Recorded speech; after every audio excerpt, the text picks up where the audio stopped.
and my name's Rebecca Watkins, and I've been the resident archaeologist at Carlton Church this April. So here I am trying to tell you a little bit more about your local history in Carlton. The name Carlton itself is thought to be Old Norse, so Scandinavian in origin, coming from the two words Carl, which means freeman, and the word tun, which means farmstead. There's also an Old English word called Kilurnetum. Both of these mean village of the free peasants. But what does this mean? What is Carlton? What is Carlton's local history? Join me and let's find out. Carlton is recorded in the Domesday Book. This book was created by William the Conqueror just after the Norman Conquest in 1066. This book accounts that Carlton was part of the 100 of Barkston and the county of Yorkshire. But what is the 100 of Barkston? Well, Barkston itself was an area that comprised of 41 different places.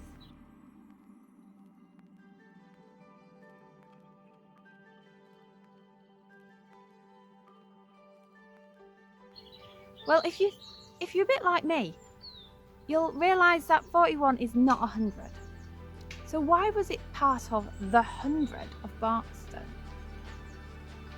So it is thought that in the Saxon times, between 613 and 1017, 100 was made up of enough land to sustain approximately 100 households, headed by 100 man or 100 eolda.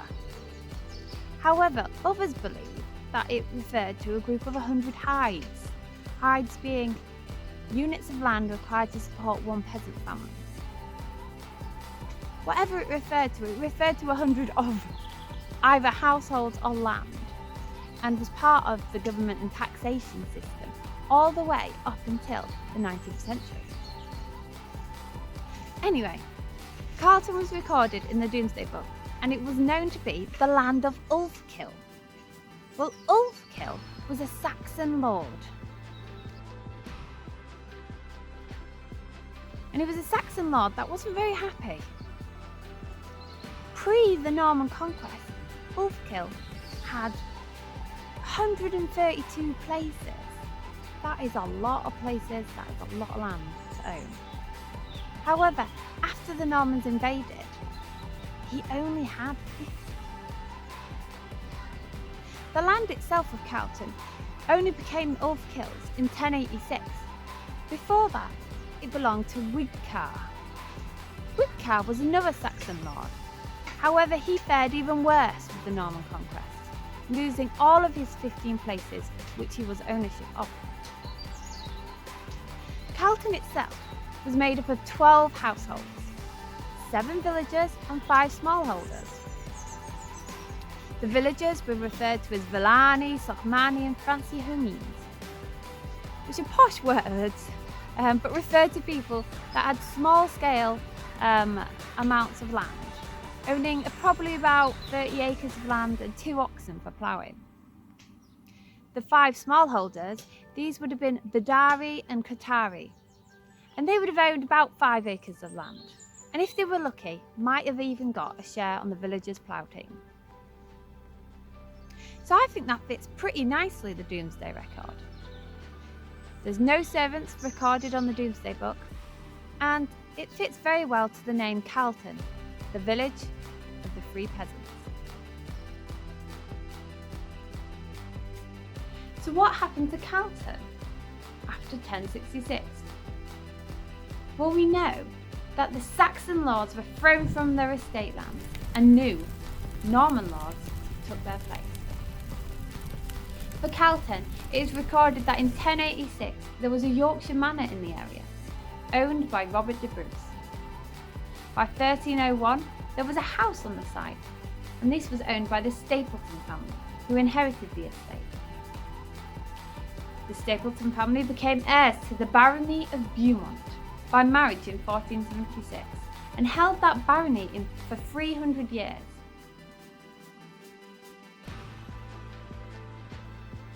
The house was a 3-storey block and it was named Carlton Hall. By 1777, Thomas Stapleton had extended that house. He had extended it to the right and created that long wing that you can see today. He did so probably to the design of Thomas Atkinson of York. By 1842, Miles Thomas Stapleton claimed back the barony of Beaumont and became the 8th Lord of Beaumont, converting the chapel to more staterooms. Henry, the 9th Lord of Beaumont, created that Victorian facade that you can see today. And I think you'd agree that his dream of creating one of the greatest of all Victorian country houses did come to reality. The house itself that you see today is mostly the work of Pugin and Bentley, amazing builders and architects that did the Houses of Parliament and Westminster Cathedral. Carlton Hall, which became Carlton Towers, is one of the finest examples of Gothic revival in the country.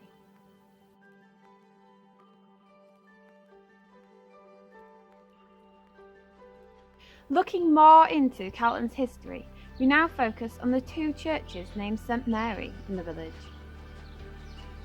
It's often believed that the 2 brothers of the Carlton family in the 1800s built both of these churches, almost as a competition, which is why they so closely replicate each other. Whether that's true is debatable.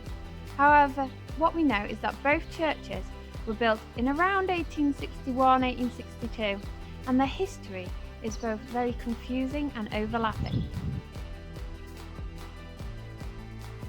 Carlton Parish Church is where we've recently been doing an archaeological excavation to dig a trench for the new gas pipe. In that investigation, we've been digging down through layers and layers of history, finding out more about Carlton's hidden past. The first couple of layers just had stuff like booster bars, star bars, all the sort of 1980s stuff. We found about £1.07 in modernish day money from 1980s, and a lot of it just related to the 1980s restoration of the church and its grounds. However, digging deeper, we found a lot more. We found mixed material with pottery coming up from across the ages, from Victorian to the medieval green glaze. Then, on the area of the trench closest to the wall, we found the old medieval wall, robbed out in antiquity to use the facing stones for the new wall that you see today.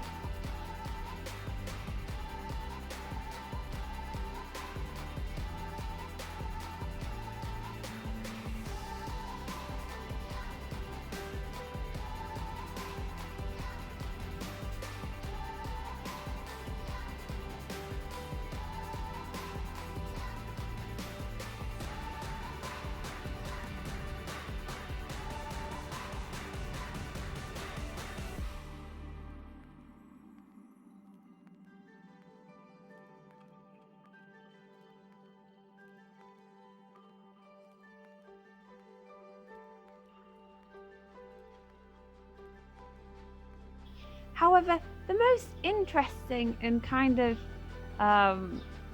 really complicated part of what we were digging was closest to the church itself. In that area of the trench, we found something which I think you'd agree was very odd. Here's a few pictures for you to see more.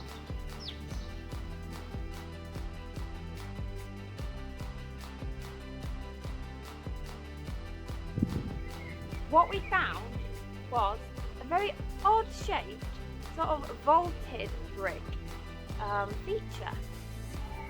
At first we thought, this is the medieval church.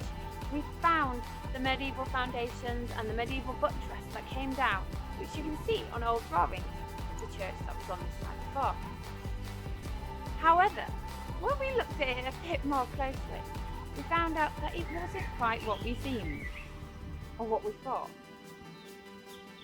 what we found was that this vaulted brick ceiling was covered in large pieces, large, very, very big, pieces of medieval stone, some carved and some not, crudely slapped on with lime mortar to this brick vaulted feature. And then we started thinking, what the heck is this? Many people had passed us when we've been doing this excavation, and a lot of the people go, there's a tunnel under those steps. Everyone knows the monks travelled round via tunnels. Well, I've worked on a lot of archaeological sites, and everybody claims a tunnel. Everybody claims Oliver Cromwell lived there, and everyone, there's always a tunnel, there's always Oliver Cromwell, there's always, some big person's lived there. So we needed to know, what is this? What was this? We quickly found out.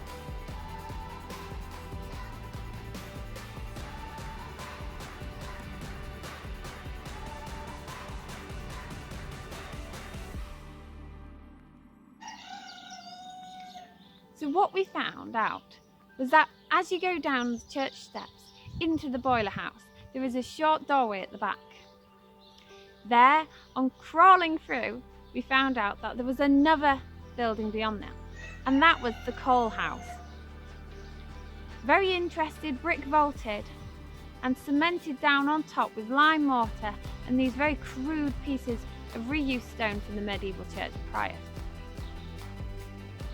So I guess this so-called tunnel existed. That there's amazing local memories of going down into the tunnel from a chute above near the steps were true, in a way. People must have gone down the coal chute and entered the coal house, and it very much resembled a tunnel. So this excavation, we didn't find that much in one way. However, we did solve a few local myths and legends.